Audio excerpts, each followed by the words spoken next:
Okay जी, बिस्मिल्लाहिर्रहमानिर्रहीम and अस्सलामु अलैकुम जवानों और जवानियों। Welcome back to the second lecture of electrostatics.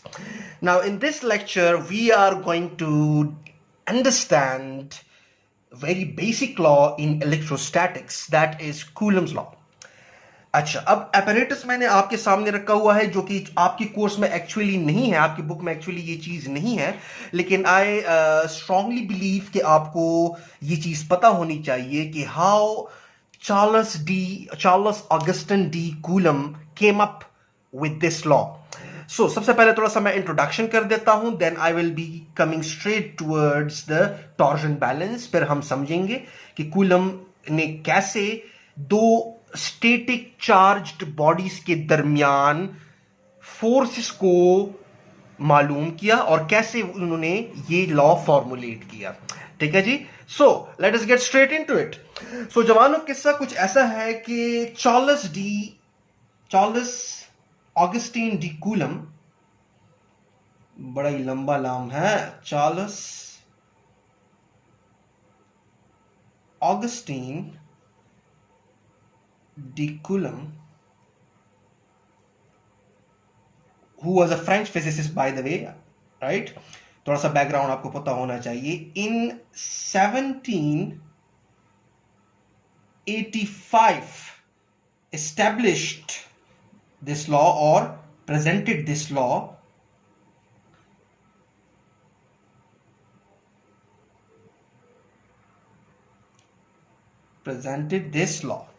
अच्छा, अब ये लॉ हमें बताता क्या है?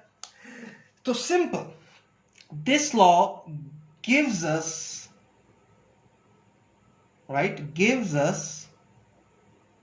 द मैग्नीट्यूड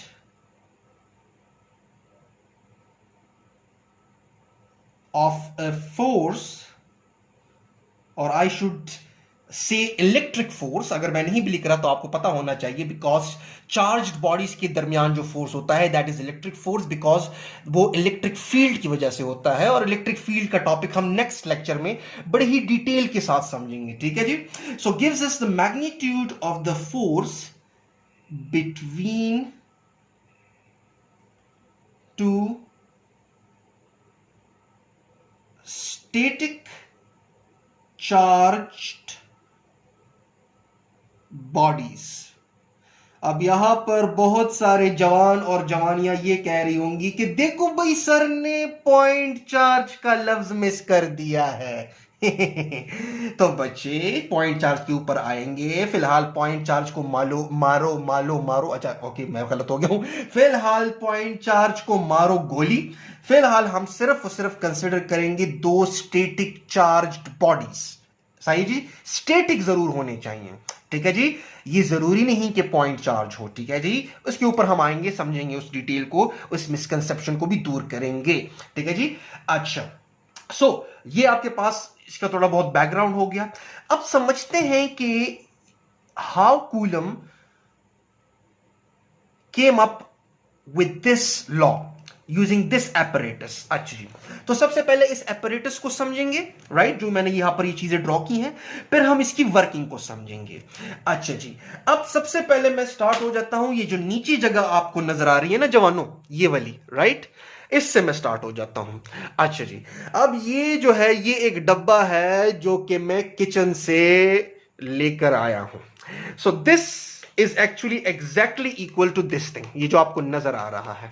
ठीक है जवानों, इस तरह का एक सिलेंड्रिकल टाइप का कोई बर्तन या कोई भी चीज हो, ठीक है जी, और उसके ऊपर एक इस तरह का ट्यूब लगा हुआ है। ट्यूब के अंदर से एक थ्रेड को सस्पेंड किया गया है, राइट, और थ्रेड को यहां पर लगाया गया है, कनेक्ट किया गया है एक नीडल के साथ। Let me point it out, this happens to be a needle. ठीक है जी, यहां पर मैं लिख देता हूं this one, this is a needle, और नीडल के एक साइड पे एक स्फेरिकली बॉडी को कनेक्ट किया गया है। ठीक है जी, और दूसरे साइड पे एक दूसरे स्फेरिकल बॉडी को कनेक्ट किया गया है। इस स्फेरिकल बॉडी को मैं कह देता हूं स्फेरिकल बॉडी बी। ठीक है जी, बिकॉज अभी एक दूसरे वाले को मैं ए कहने वाला हूं, जो कि एक्चुअली मैं यहां पर इंसर्ट करने लगा हूं। ठीक है जी, और ये जो दूसरा है एक्चुअली इसका और कोई भी फंक्शन नहीं है, ये वाला जो आपको नजर आ रहा है जिसको मैं ब्लैक कर रहा हूं, सिर्फ और सिर्फ ये यहां पर इसलिए कनेक्ट किया है ताकि ये वाला जो स्फेरिकल बॉडी है ये अपने हॉरिजॉन्टल बैलेंस को क्या करे, मेंटेन रख सके। राइट, ठीक है। अच्छा, अब यहां पर हम क्या करेंगे कि यहां पर हमारे पास एक दूसरी स्फेरिकल बॉडी है, ठीक है, और यहां पर एक ओपनिंग है जिसको मैं ब्लैक से यहां पर क्या कर रहा हूं, आप लोगों को क्लियर करवा रहा हूं ताकि आपको नजर आए। यहां पर एक ओपनिंग है जिस तरह की यहां पर आपको नजर आ रहा है। ठीक है जी, लेटर से यहां पर एक ओपनिंग है, यहां पर एक्चुअली है तो नहीं, लेकिन मैं आपको बता रहा हूं कि यहां पर लेटर से यहां पर एक सुराख है, और मैं क्या कर सकता हूं, मैं इस वाले को, राइट, इस वाला जो ये वाला जो आपको नजर आ रहा है, बाय थ्रेड और बाय एनी मींस, लेटर से नॉट बाय थ्रेड, लेटर से by some fixed board thing, मैं इसको यहां पर इंसर्ट कर सकता हूं जस्ट लाइक दिस। राइट, तो बाहर भी निकाल सकता हूं और इंसर्ट भी कर सकता हूं। ठीक है, अच्छा, इस वाले स्फेयर को मैं नाम दे देता हूं स्फेयर ए, और ये वाला जो स्फेयर है दिस इज स्फेयर बी। ठीक हुआ जवानों। अच्छा, अब यहां पर एक और चीज कि स्फेयर ए जो है ये फिक्स्ड होगा, इट विल बी फिक्स्ड। अच्छा, फिक्स्ड इन अ सेंस ऐसे कि ये ऐसे ऐसे मूव नहीं कर सकेगा, मतलब यहां पर हम उसको पकड़ के रखेंगे। हां, ऊपर नीचे जो है ये जा सकता है, मतलब हम इसको क्या कर सकते हैं, इंसर्ट भी कर सकते हैं। ठीक है जी, और इसको हम बाहर भी निकाल सकते हैं चार्जिंग के लिए। ठीक है जी, अभी मैं थोड़ी देर बाद इसकी वर्किंग पे आऊंगा। ठीक है, so sphere A will be fixed, मतलब ये इस तरह मोशन नहीं कर सकेगा जवानों, लेकिन स्फेयर बी जो है it is free to rotate, ये आराम से मूव कर सकता है। राइट, जिस स्प्रिंग पे के थ्रू हमने इसको क्या किया हुआ है, सस्पेंड किया हुआ है इस नीडल के साथ। अच्छा जी, so this one can move and this one can not move, this is fixed. अच्छा, अब इसकी वर्किंग पर आते हैं। वर्किंग क्या है जी, वर्किंग ऐसी है, दरमियान में मैं ये टोर्जन हेड और ये चीजें भी एक्सप्लेन कर दूंगा। Now, what Coulomb did was, let me first wipe this thing off. I believe आप लोगों ने लिख लिया होगा, यहां पर फिर हम इसको मैथमेटिक्स की तरफ हम इसको लेकर जाएंगे, स्पेस को मैं यूटिलाइज करूंगा। सो आई बिलीव आप लोगों ने ये लिख लिया होगा। I am going to wipe this of.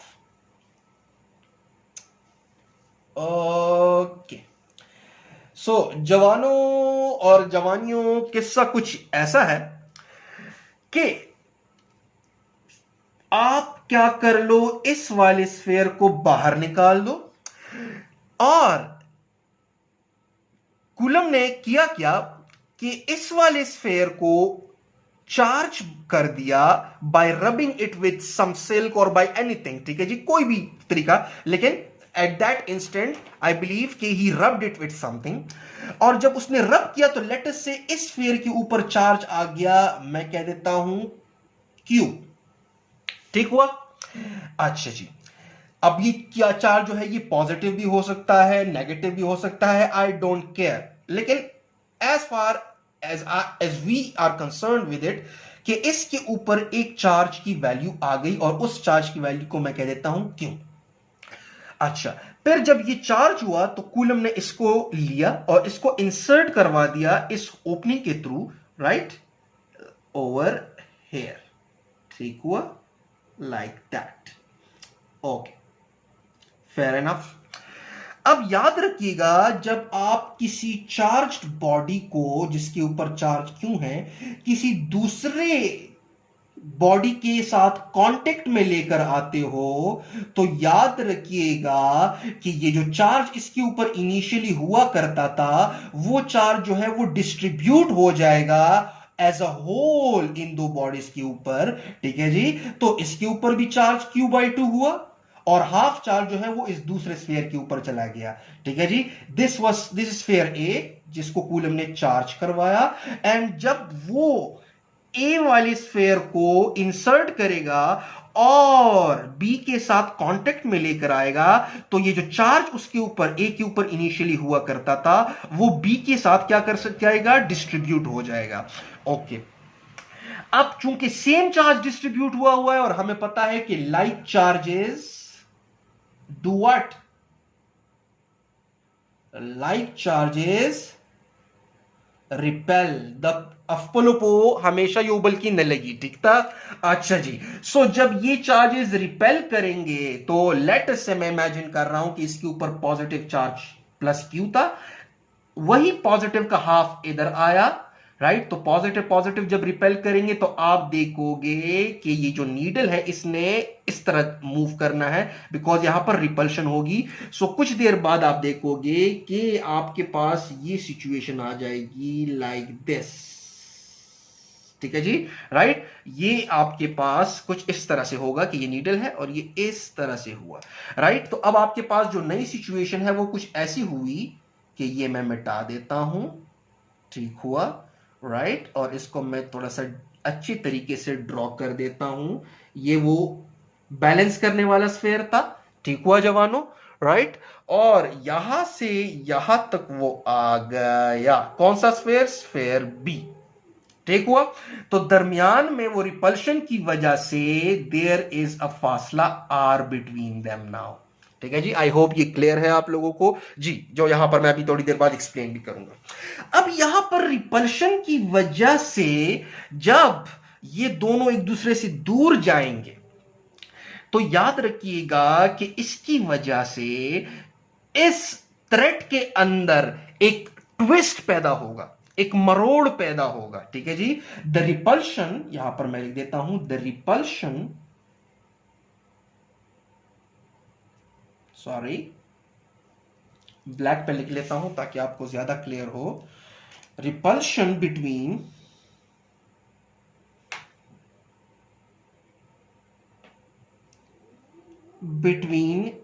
A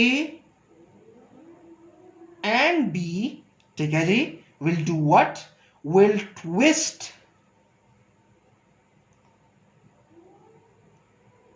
the thread.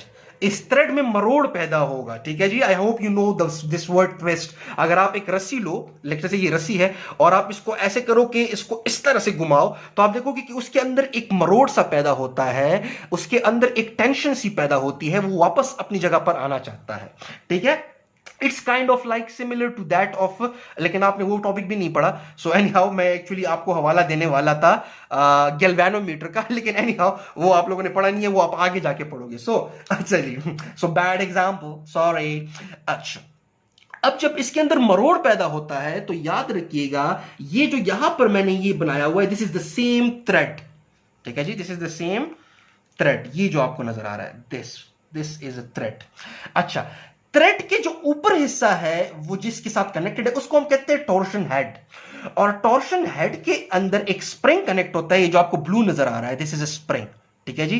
तो याद रखिएगा ये जो थ्रेड है ये कनेक्ट होता है एक पॉइंटर के साथ, और वो पॉइंटर जो है अगर ये थ्रेड के अंदर मरोड़ पैदा होगी तो वो पॉइंटर भी क्या करेगा, वो भी रोटेट हो सकता है, ठीक है जी। और उस रोटेशन जो जिस चीज के ऊपर वो होगा उसके ऊपर अपना एक स्केल होगा, उस स्केल से हमें क्या मालूम होगा, angle theta. This is called the twist angle. आप इसको ट्विस्ट एंगल कह सकते हो, the angle through which the thread has been twisted और the needle has been moved, ठीक है जी। इस तरह होगा कि देखें इनिशियली ये पॉइंटर एक्चुअली यहां पर हुआ करता था, राइट। इनिशियली ये पॉइंटर जो है ये यहां पर हुआ करता था जब आपने स्फीयर ए को चार्ज नहीं किया था, लेकिन जब आपने स्फीयर ए को चार्ज करके बी के साथ कांटेक्ट में लेकर आए तो हुआ क्या कि बी ने थोड़ा सा उससे रिपल्शन शो की, राइट। और रिपल्शन की वजह से हुआ क्या कि वो स्फीयर जो यहां पर हुआ करता था वो ये आर का फासला कवर करके दूर गया, this is sphere A, this is sphere B. और जब दूर गया तो जो नीडल ऐसे हुआ करता था वो ऐसे आया, ऐसे आने की वजह से यहां पर इस थ्रेड के अंदर एक मरोड़ पैदा हुआ, ट्विस्ट, ठीक है जी। उस ट्विस्ट की वजह से वो जो नीडल है वो यहां पर हुआ करता था लेकिन वो यहां से लेकर यहां तक आया, तो यहां पर दरमियान में एक एंगल कवर हुआ कि नहीं, right. This angle is called actually a twist angle. और इस एंगल की मदद से, इस स्केल की मदद से हम क्या कर सकते हैं, हम फोर्स मालूम कर सकते हैं कि किस फोर्स से इस थ्रेड को मरोड़ा गया है, ठीक है जी। और वो फोर्स, जिस फोर्स से इस थ्रेड को मरोड़ा गया है, वो एक्चुअली वही फोर्स है जिस फोर्स से इन दोनों ने एक दूसरे से नफरत का इजहार किया है, मतलब रिपल्शन शो की है, मतलब रिपल्सिव फोर्स शो की है। तो वो रिपल्सिव फोर्स हमें यहां से मिला, इस स्केल से। और फासला हमें एक्चुअली इस सेंटीमीटर स्केल से मिला है। ये जो फासला, ये दोनों के दरमियान ये फासला कितना है, अगर आप देख लो तो मैंने यहां पर इस सिलेंड्रिकल टाइप जो डब्बा है, इसके ऊपर एक स्केल बनाया हुआ है, प्रीटी मच लाइक दिस। देखते जाए जरा, मैं थोड़ा सा आपको शो कर देता हूं। ठीक है जी, the situation will be something like this. Wait for it, कि ये आपके पास यही चीज है। ठीक हुआ जवानों। और ये आपके पास अगर आप देख लो, this is a scale, right. अम्मी के सिलाई की मशीन से ये मैं लेकर आया हूं। ठीक है जी, सो कदर करो इस चीज की। ठीक है। सो याद रखिएगा कि अंदर जो भी चीज मूव करे, जो अंदर जो चीजें मूव करेंगी, लेटर से यहां पर जो मेरी उंगली आपको नजर आ रही है, स्फेयर बी जो है वो यहां पर हुआ करता था, लेकिन रिपल्शन के बाद वो यहां से लेकर यहां तक आ गया। Right, I hope it is clear. ठीक है, जब पहले यहां पर, लेकिन रिपल्शन के बाद यहां से यहां तक। तो हम यहां करते हैं कि इनिशियली लेटर से वो यहां पर था, अब वो क्या कर गया, यहां तक आ गया है। सो ये जो आपके पास आर्क कवर हुआ है, ठीक है जी, देखिए यहां से लेकर यहां तक।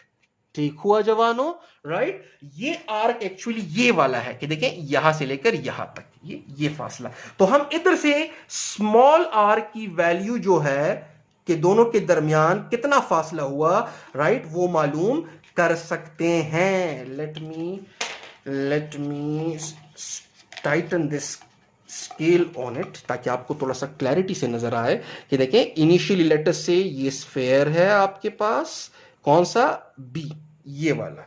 और यहां पर आपने इंसर्ट करवाया था स्फेयर ए, राइट जवानों। ठीक है जी।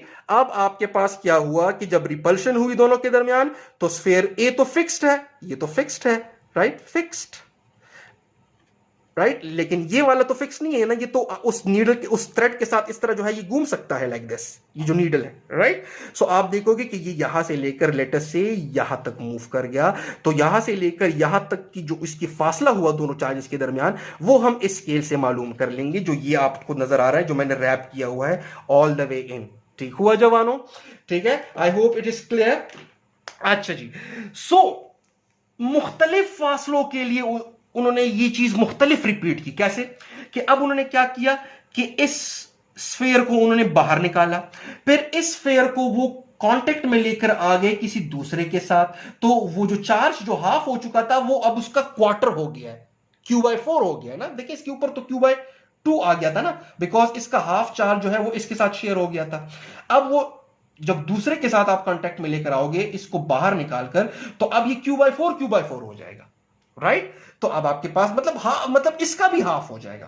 ठीक है। सो अब उसको फिर से इंसर्ट किया गया, तो Q/4 इसके साथ भी शेयर हुआ, तो अब जो फासला कवर हुआ, रिपल्शन थोड़ी सी कम होगी बिकॉज चार्जेस कम है। तो मुख्तलिफ बार बार वो करता गया, और मुख्तलिफ फासला वो नोट करता गया, मुख्तलिफ चार्जेस की वैल्यूज को वो नोट करता गया, और चार्जेस की मुख्तलिफ वैल्यूज और फासलों के मुख्तलिफ वैल्यूज के लिए वो मुख्तलिफ फोर्स को ऑब्टेन करता गया। ये नीडल के अंदर मुख्तलिफ जो है मोशन आती गई, और इधर से डेटा जो उसे मिला, उस डेटा की मदद से उसने एक लॉ को फॉर्मुलेट किया, और उस लॉ को अब हम पढ़ने जा रहे हैं। So let me wipe this of. ठीक है। और वो जो लॉ है वो कुछ ये कहता है, क्या कहता है, let me wipe this as well because I would need the space. Okay, so what does Coulomb's law states? Coulomb's law states that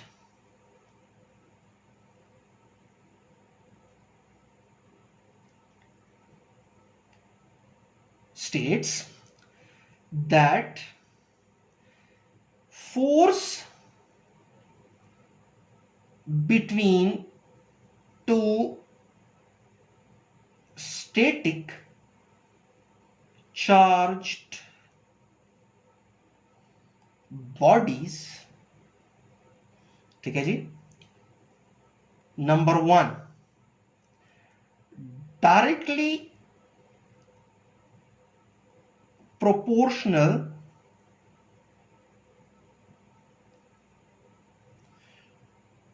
to the product of charges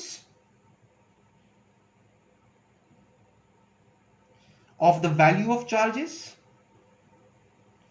ठीक है जी। सो पहला स्टेटमेंट मैं यहां पर मैथमेटिकल शक्ल में ले देता हूं कि directly proportional to the product of charge on A and charge on B. हमने ए और बी का हुआ था ना स्फेयर्स को। ठीक है जी। आप 1 और 2 भी ले सकते हो। ठीक है जी। अगर आप कंफर्टेबल नहीं हो तो आप चार्ज 1 चार्ज 2 ले लो। ठीक है जी। अच्छा, तो चलिए जी बुक की तरह ही चले जाते हैं। मैं 1 और 2 ही कह देता हूं, 1 एंड 2। अच्छा, दूसरा रिलेशन क्या है कि inversely proportional, right, inversely proportional to the square of the distance between them. अब स्क्वायर ही क्यों है, इसके ऊपर भी इंशाल्लाह से रोशनी डालेंगे जब हम इंशाल्लाह से इलेक्ट्रिक फील्ड को डिस्कस करेंगे। So the same force is inversely proportional, right, to फासले का स्क्वायर। ठीक है जी। सो हमारे पास दो चीजें आ गई हैं, एक ये आ गया है, let me point it out with the blue, और एक ये चीज आ गई है, राइट। अब इन दोनों को कंबाइन करते हैं। तो जब कंबाइन करेंगे तो क्या होगा, जवानों शाबाश, ये लिख लो, शाबाश जवानों और जवानियों। ओके, आई बिलीव लिख लिया होगा। सो मैं ये मिटा देता हूं, this is something that I don't need, I shouldn't have wrote the whole statement, बस सिर्फ मैथमेटिक्स ही अगर मैं लिख देता, वैसी स्टेटमेंट बुक में आपको मिल जाएगा। लेकिन any how, so let me combine these two. जब इन दोनों को कंबाइन करूंगा तो होगा क्या कि सिचुएशन कुछ ऐसी हो जाएगी कि F will be directly proportional to Q1 into Q2 divided by R का स्क्वायर। ठीक है जी। सो ये सिचुएशन आ गई, इसको भी मिटा देता हूं ताकि मैं आजादी से लिख सकूं। ओके, अब आपको पता है जवानों के प्रोपोर्शनैलिटी को इक्वलिटी में कन्वर्ट करने के लिए we have to compromise something, we have to add something, we have to add something to this equation। ठीक है जी। not that addition, प्लस वाला नहीं, सिंपल कह रहा हूं कि मतलब I have to put some special thing over here। so proportionality को equality में convert करने के लिए I have to put some constant, और उस constant को हम कहते हैं K, right। और ये बड़ा special constant है because इसके अंदर भी एक ऐसी चीज छुपी हुई है जो कि एक्चुअली इस फोर्स को जो है कम ज्यादा कर सकती है। ठीक है जी, जिसके ऊपर हम डिटेल में आएंगे, but in a next lecture, that will be a Coulomb's law in material medium। ठीक है जी। right now I need to tell you this thing कि this K is actually a Coulomb's constant, या electrostatic constant भी इसे कह दिया जाता है, where K is an electrostatic constant।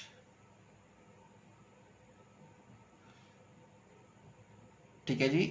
And बहुत इंपॉर्टेंट चीज जो यहां पर मैं आपको बताना चाह रहा हूं, नोट में अपने साथ लिख लें, जो कि नेक्स्ट लेक्चर में हम पढ़ेंगे, राइट, दैट इज कि दिस के इज एक्चुअली, यहां पर मैं इसको बुलेट्स की शक्ल में ले देता हूं कि the value of K is not universal constant like gravitational constant, the value of K depends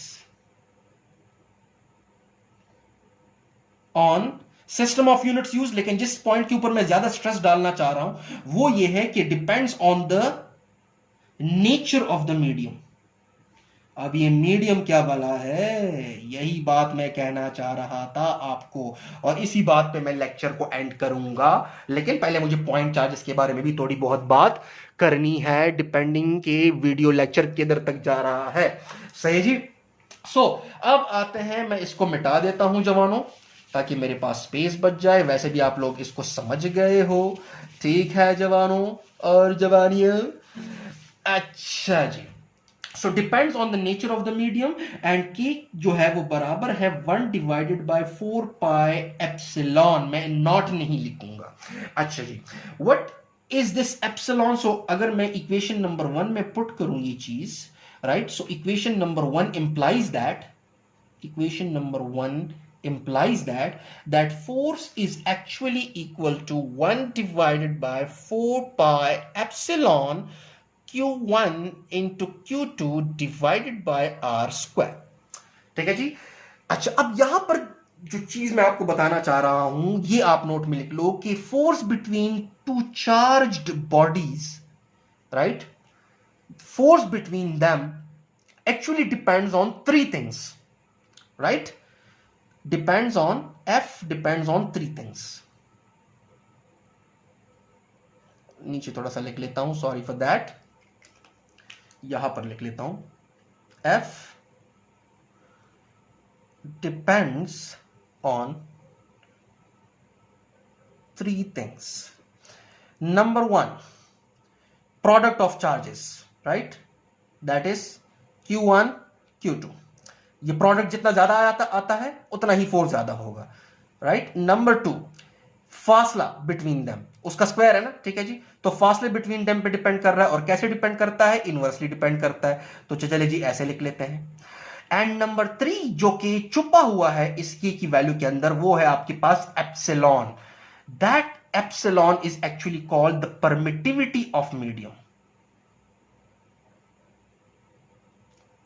permittivity of medium, जिसको मैं अलग से एक लेक्चर में डिटेल के साथ डिस्कस करूंगा। सो राइट नाउ मैं इसको बार बार आपको लिख रहा हूं कि it will be in the next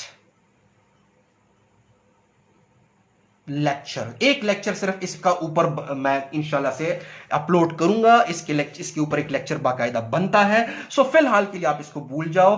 permittivity निकला है किसके ऊपर, कि कितना यहां पर इन दोनों के दरमियान जो मीडियम आपने भरा है, कोई गैस है, कोई भी चीज है, वो कितना इन दोनों को आपस में इंटरैक्ट करने की इजाजत देता है। तो वो जो वैल्यू होगी वो एक्चुअली यहां से रिप्रेजेंट होगी। उसकी जो अपोजिशन है वो यहां पर एप्सिलॉन की वैल्यू में अपनी झलक दिखाएगी। और एप्सिलॉन की वैल्यू में झलक दिखाने का मतलब क्या है कि वो के की वैल्यू के अंदर अपने आप को शो करेगी। सो के की value it's not a universal constant, not a universal constant, its value can change. ठीक है जी, right. And for free space आपको पहले से ही पता है कि इट इज 9 मल्टीप्लाई 10⁻⁹ न्यूटन मीटर स्क्वायर पर coulomb square, blah blah blah blah, जो कि मैं नेक्स्ट लेक्चर में डिस्कस करूंगा। सो फिलहाल इसको साइड में करें। ठीक हुआ जवानों। अब मैं जिस पॉइंट के ऊपर आना चाहता हूं वो ये है जवानों कि ये आपका हुआ मुकम्मल कूलम्स लॉ, राइट। इसके ऊपर नेक्स्ट लेक्चर में बात करेंगे। अब मैं पॉइंट चार्जेस वाले केस को डिस्कस करना चाहता हूं और फिर इसके ऊपर इस लेक्चर को एंड करेंगे। सो पॉइंट चार्जेस का क्या मतलब है शाबाश जवानों, ये आप लिख लो और दिमाग में रखना है कि ये नेक्स्ट लेक्चर में ये चीज हम डिस्कस करेंगे। ठीक है। सो शाबाश बच्चे, ये मैं मिटाने जा रहा हूं, इसको जल्दी लिख लो स्क्रीन को पॉज करके, वीडियो को पॉज करके, आई शुड से। ओके, ये मैंने मिटा दिया। अब जाते हैं जवानों और जवानियों किसकी तरफ, पॉइंट चार्जेस की तरफ। अच्छा, अब बुक में ये जो है पॉइंट चार्ज जो है वो लिखा गया है and it's a good thing.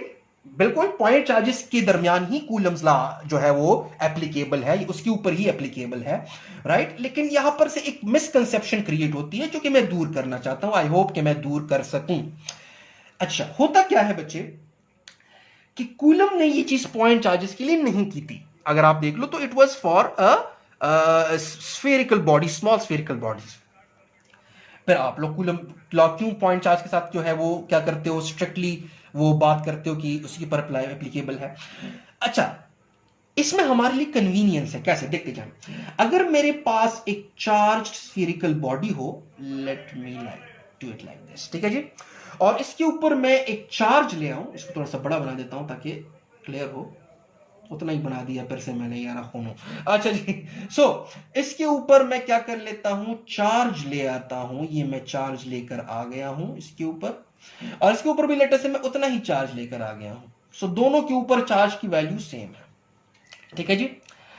अब यहां पर मसला ये है इन दोनों के दरमियान कि जब ये दोनों एक दूसरे के साथ कांटेक्ट में नहीं आते, मतलब ये इसके फील्ड में नहीं है और ये इसके फील्ड में नहीं है, फिर तो ये एक दूसरे के ऊपर कूलम फोर्स एग्जर्ट ही नहीं करेंगे।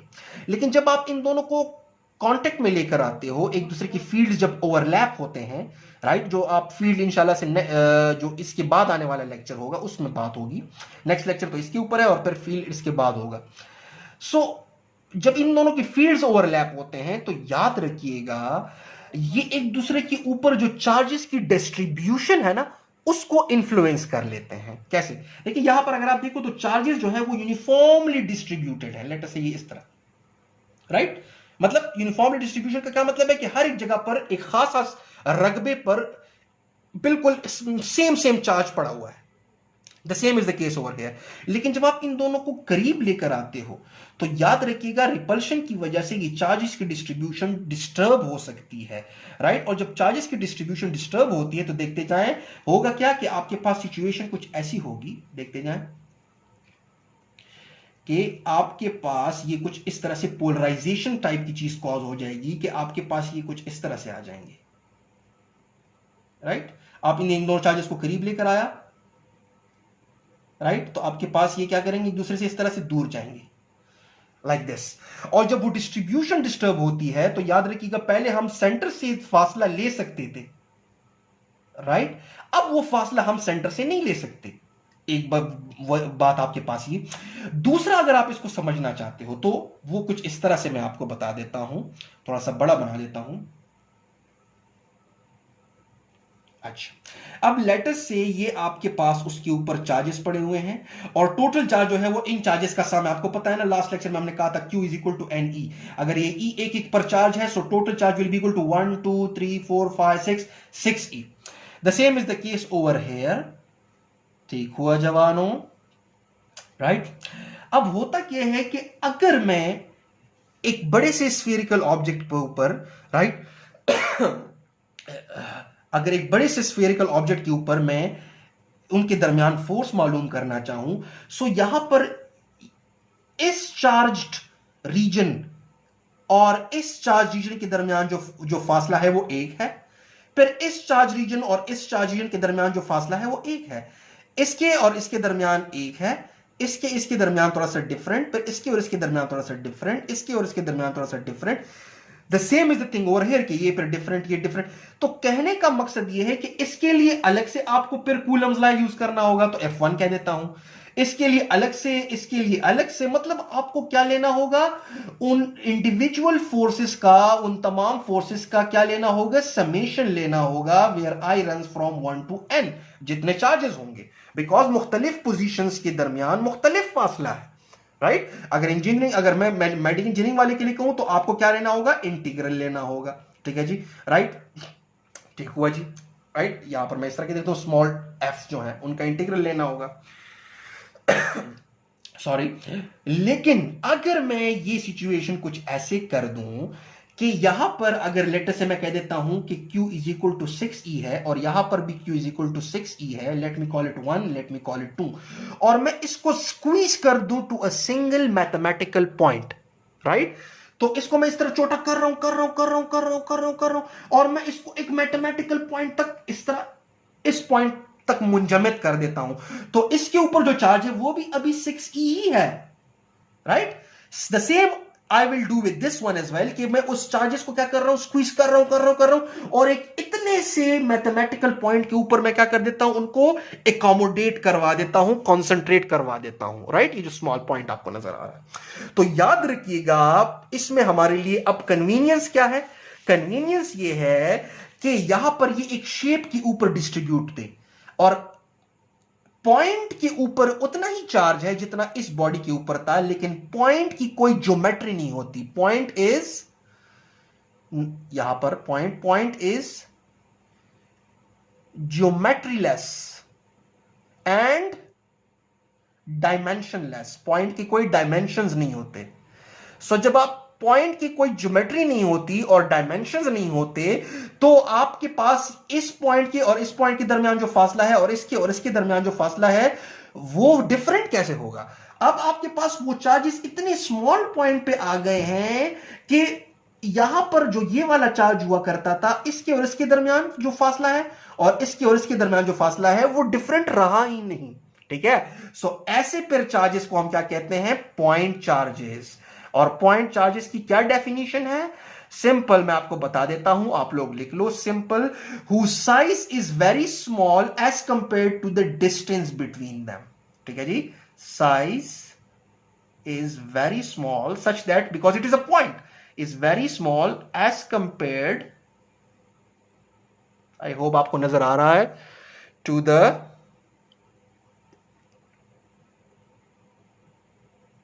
Sorry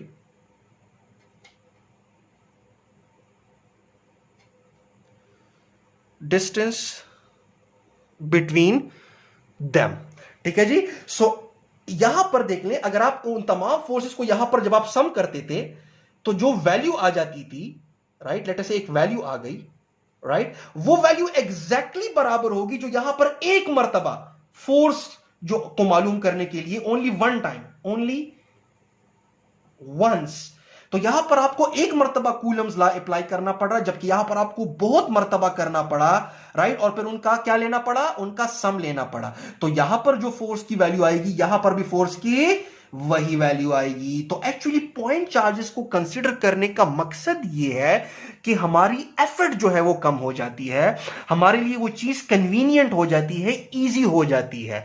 that is the simple reason behind the point charges. कि देखें यहां पर 6e का चार्ज था, यहां पर भी 6e का चार्ज है, तो इनके दरमियान कलेक्टिव जो फोर्स होगा, जो कि आपने बार बार मुख्तलिफ पॉइंट्स के दरमियान कूलम्स लॉ अप्लाई करने का किया और उसके बाद एक वैल्यू लेकर आए, तो वो कलेक्टिव जो फोर्स होगा वो यहां पर आपको सिर्फ एक मर्तबा मालूम करना पड़ा, क्योंकि आपने उस 6 कूलम के चार्ज को स्क्वीज कर दिया into a single mathematical point. The same is the case over here.